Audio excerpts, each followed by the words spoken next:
പിതാവിന്റെയും പുത്രന്റെയും പരിശുദ്ധാത്മാവിന്റെ നാമത്തിൽ ആമേൻ.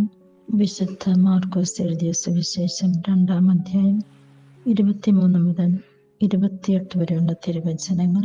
ഒരു സാബത്ത് ദിവസം അവൻ വിളഞ്ഞുകിടക്കുന്ന ഒരു വയലിലൂടെ പോവുകയായിരുന്നു.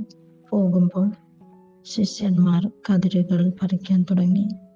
ഫരിസേയർ അവനോട് പറഞ്ഞു, സാബത്തിൽ നിക്ഷിപ്തമായത് അവർ ചെയ്യുന്നത് എന്തുകൊണ്ട്? അവൻ ചോദിച്ചു, ദാവീദും അനുചരന്മാരും കൈവശം ഒന്നുമില്ലാതെ വിശന്നു വലഞ്ഞപ്പോൾ എന്ത് ചെയ്തുവെന്ന് നിങ്ങൾ വായിച്ചിട്ടില്ലേ?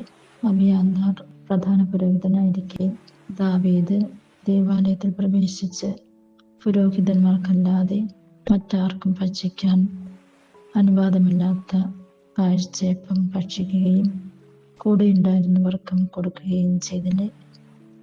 അവൻ അവരോട് പറഞ്ഞു, സാബത്ത് മനുഷ്യന് വേണ്ടിയാണ്, മനുഷ്യൻ സാബത്തിന് വേണ്ടിയല്ല. മനുഷ്യപുത്രൻ സാബത്തിൻ്റെയും കർത്താവാണ്. ഈ വചനഭാഗത്തിലൂടെ യേശു നമ്മോട് ആവശ്യപ്പെടുന്നത് നമ്മൾ മറ്റുള്ളവരോട് കരുണ കാണിക്കുന്നതിന് വേണ്ടി തന്നെയാണ്.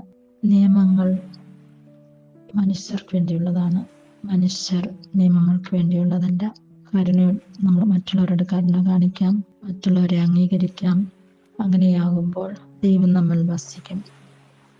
ദൈവത്തിൻ്റെ സ്വഭാവം നമ്മൾക്ക് മറ്റുള്ളവർക്ക് നമ്മളിലൂടെ കാണിച്ചു കൊടുക്കാം.